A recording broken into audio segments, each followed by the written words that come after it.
El 25 de junio de 1912, en la localidad de Alcorta, en la provincia de Santa Fe, una multitud se dirige a la sociedad italiana, dispuesta a terminar con la distribución irracional de las ganancias obtenidas por el trabajo de la tierra y la fuerte explotación a la que son sometidos. El joven abogado Francisco Netri, junto a chacareros, comerciantes, agricultores y trabajadores del campo, ha promovido la protesta y conduce la asamblea en la que participan más de 2.000 manifestantes. La rebelión es el inicio de la protesta más extensa en la Argentina agroexportadora, a la que se le suman los sindicatos de trabajadores rurales, pequeños comerciantes y más de 100.000 chacareros. El 5 de octubre de 1916 es asesinado de un disparo Francisco Netri, impulsor y partícipe fundamental de El Grito de Alcorta, el movimiento generador de las bases de la Federación Agraria Argentina.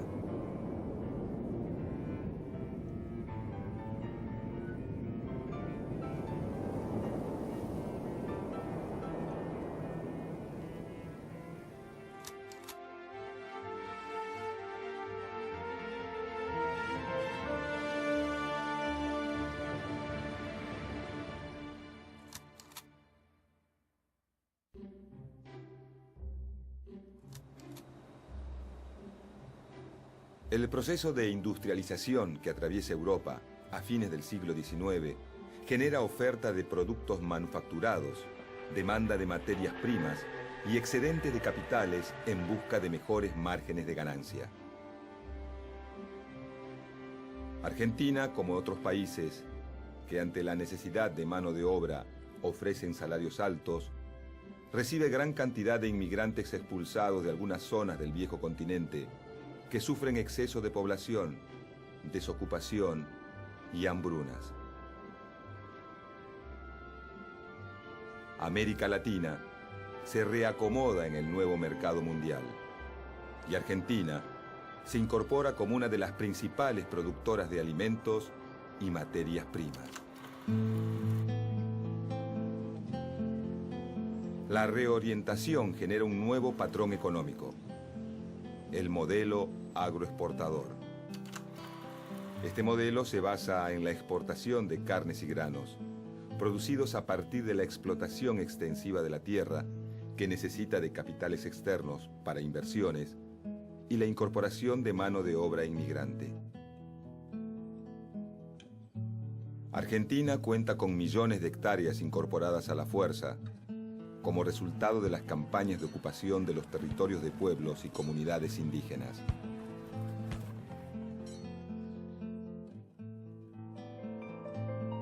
La expansión de la frontera agrícola,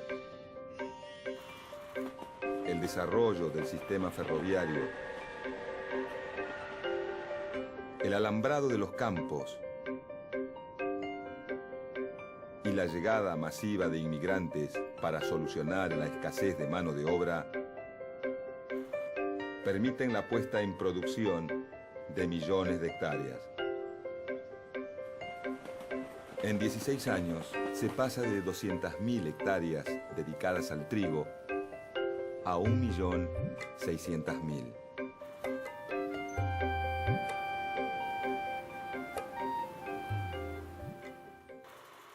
El Estado Nacional emite bonos sobre los que paga intereses mayores a los europeos.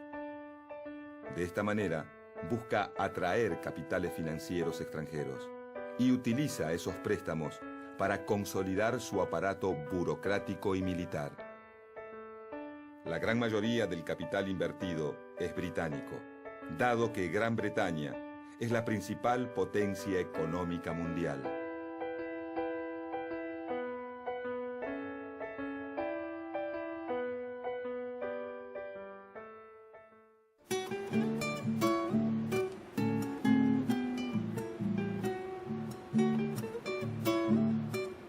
Los capitales ingleses invierten en la construcción de puertos y líneas férreas para favorecer la exportación de productos agropecuarios y la introducción de manufacturas.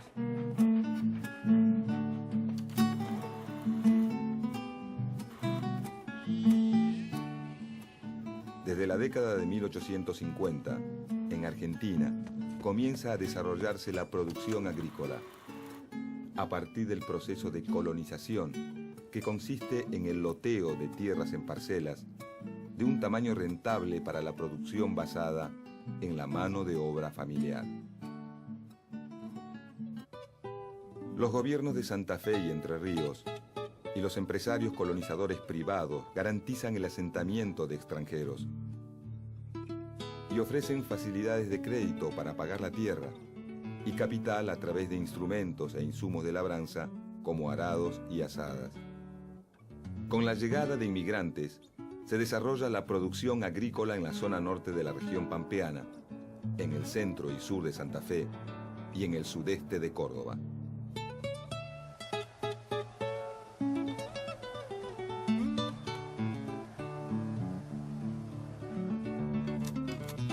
El resultado más inmediato de la colonización es, hacia la década de 1870, el inicio de las exportaciones de trigo y maíz.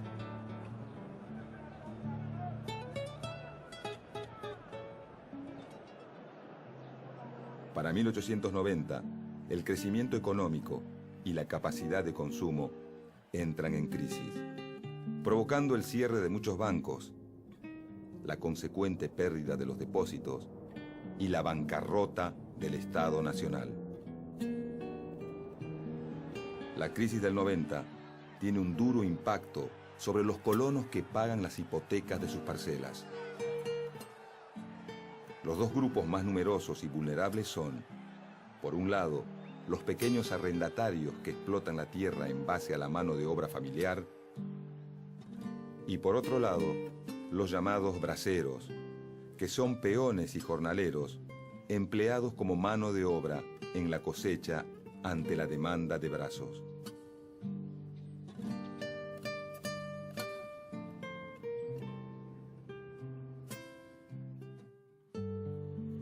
A la producción agrícola se le suma la actividad ganadera, y así el modelo agroexportador obtiene gran dinamismo con la estancia mixta, donde se alternan actividades agrícolas con la cría de ganado.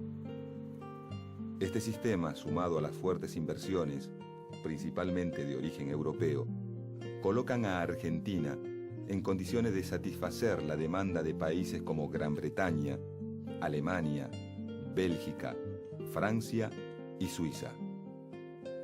El sistema productivo genera una estructura en la que el sector agrario es tan fuerte que se convierte en la clave del modelo económico.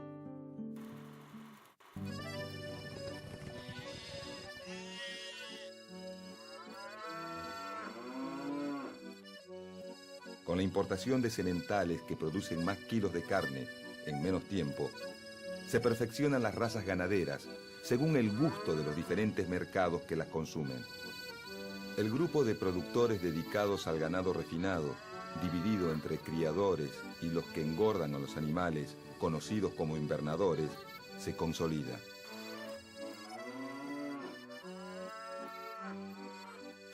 Los invernadores, por su posición de intermediarios, son quienes fijan el precio en el mercado de la carne. Hasta fines del siglo XIX, el ganado se exporta en pie, es decir, vivo. Pero a principios del siglo XX comienza la exportación de carne congelada y luego enfriada. La aparición del frigorífico es decisiva en el crecimiento de las exportaciones de carne, que también quedan en poder extranjero. Primero en manos británicas, Las Palmas y Smithfield, y más tarde en norteamericanas, Swift y Armour. Aunque también algunos frigoríficos como Sancinena y La Negra son de capital nacional.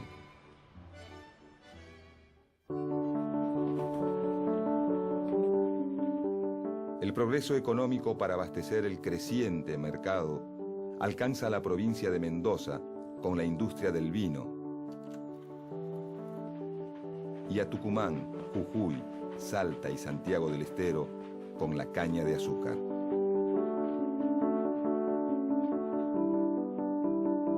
El Estado, a través de tarifas aduaneras a la importación, protege estas actividades productivas.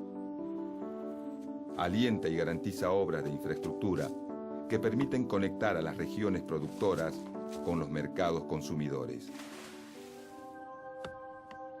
En el norte de Santa Fe, parte de Corrientes, Chaco y Santiago del Estero, se inicia un proceso de explotación de los bosques de quebracho, principalmente por parte de la compañía La Forestal del Chaco, una empresa de capitales ingleses con aportes de accionistas franceses y alemanes. Del quebracho se extrae el tanino, una sustancia que se exporta y se consume a escala local para curtir cueros. Además, la madera del quebracho se utiliza para producir durmientes de ferrocarril y postes. En Santa Fe, la construcción del ferrocarril abarata la salida de los productos y alienta la instalación de fábricas de tanino, obrajes, talleres, almacenes y poblados en las zonas que atraviesa. A muchas de las tierras fiscales, apropiadas durante las campañas de ocupación del norte patagónico, se las utiliza para la ganadería extensiva. Hacia ellas se traslada el ganado ovino, desplazado de la pampa húmeda por el desarrollo de la agricultura y el ganado bovino. Así, se genera un paisaje de contrastes entre los escasos valles con irrigación destinados a la agricultura intensiva y con mayor cantidad de habitantes, y las miles de hectáreas que quedan sin poblar y sin explotar por la gran especulación con el precio de la tierra. 6 millones de hectáreas quedan en manos de un puñado de propietarios.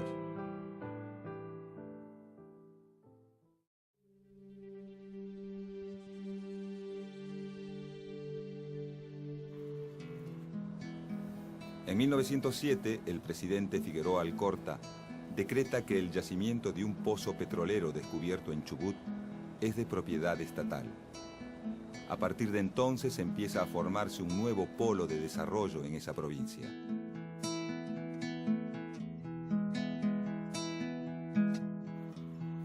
El desarrollo del ferrocarril permite la integración de las diferentes regiones del país, facilita la llegada de la mano de obra necesaria, de las mercaderías de consumo para la población en crecimiento y posibilita el aumento de la exportación de los diferentes productos. Es Gran Bretaña quien domina el negocio de los ferrocarriles. La expansión de la red ferroviaria es vertiginosa. Pasa de 9.400 kilómetros en 1890 a casi 34.000 kilómetros en 1914.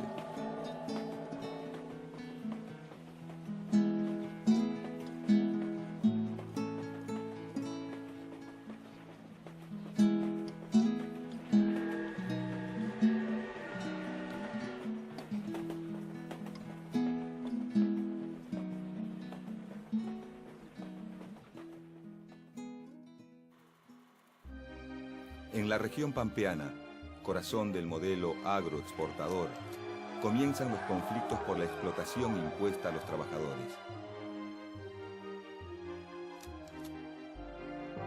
Bajos salarios, extensas jornadas laborales y excesivos cánones de arrendamiento de las tierras chocan con la idea promovida por el gobierno y los terratenientes de que se vive un desarrollo social armónico. La alta movilidad de la mano de obra en épocas de poco trabajo en el campo traslada los conflictos a las ciudades.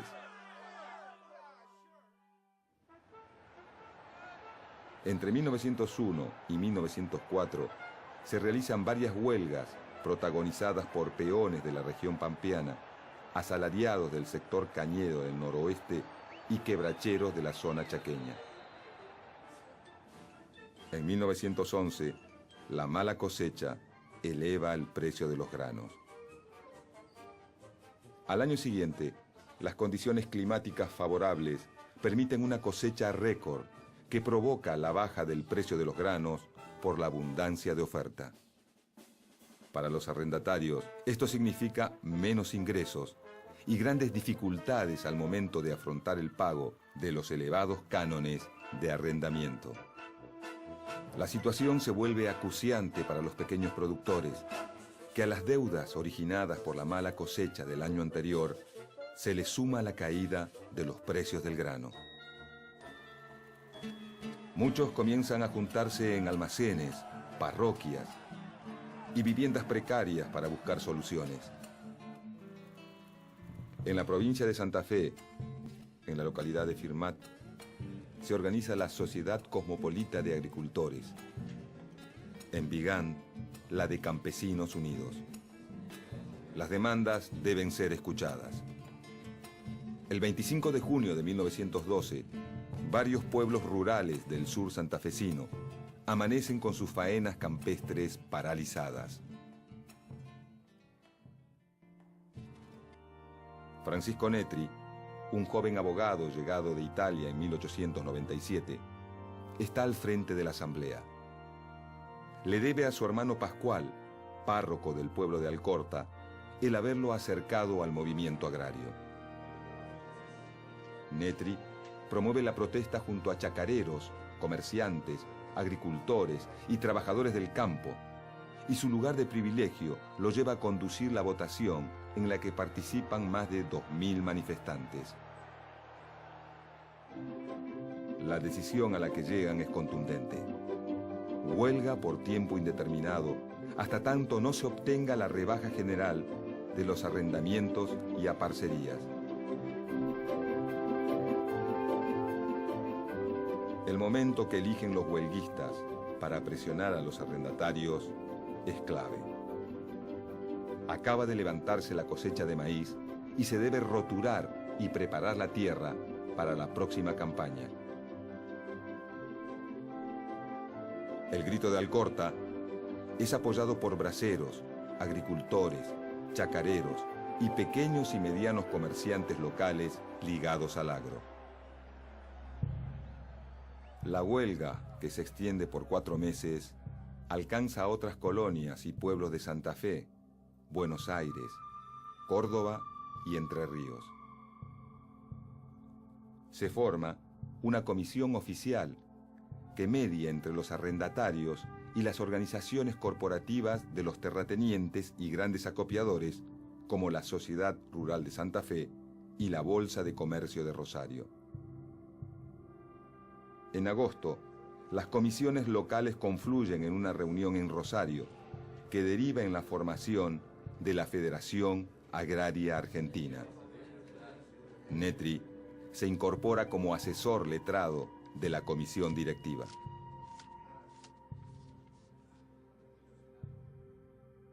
El Grito de Alcorta es el primer movimiento agrario de gran alcance que promueve la Asociación Gremial de Chacareros y crea una corriente que estimula las protestas y el surgimiento del cooperativismo agrario. Pero las coincidencias entre obreros y arrendatarios pronto llegan a su fin.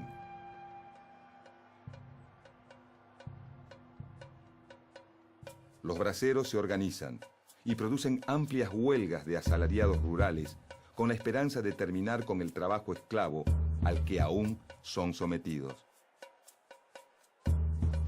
A partir del Grito de Alcorta, los propietarios acuerdan suavizar las condiciones de contratación según las demandas de los productores y se consigue la rebaja de los arrendamientos y la consolidación de la organización gremial de los chacareros en la Federación Agraria Argentina.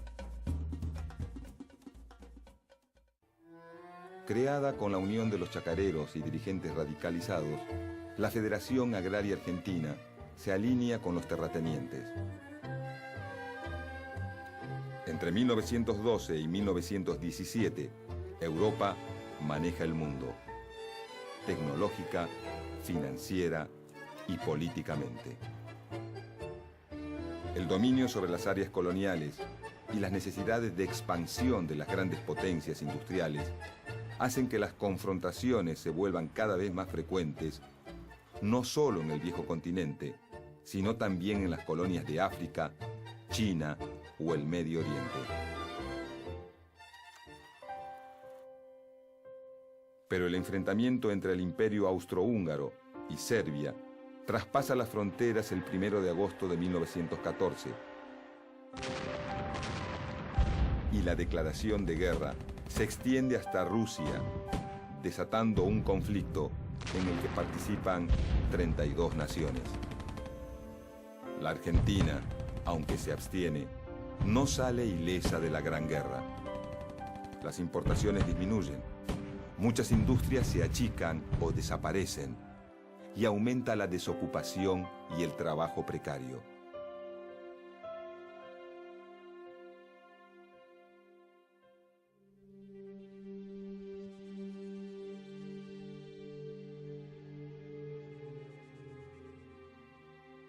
En 1916, mientras se dirige a la sede rosarina de la Federación Agraria, Francisco Netri recibe un disparo. Herido de muerte, logra llegar hasta la peluquería ubicada frente a la Federación y muere en el patio de ese local. El autor del disparo es Carlos Ocampo. Aunque nunca devela en el juicio el motivo de su accionar, se sospecha que el asesino ha sido contratado por los terratenientes santafesinos.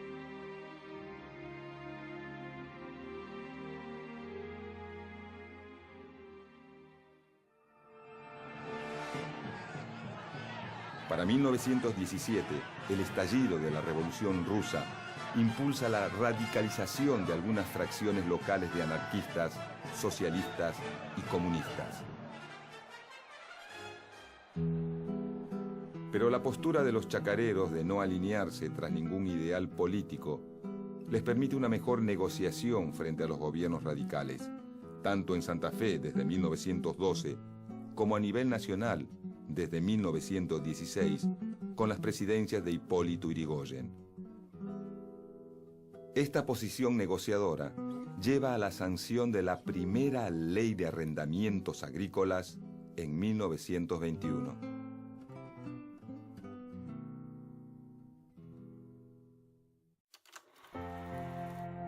El modelo agroexportador moderniza al país y lo convierte en uno de los mayores exportadores del mundo. Pero al mismo tiempo, expone a la clase trabajadora a constantes y múltiples situaciones de explotación e injusticia.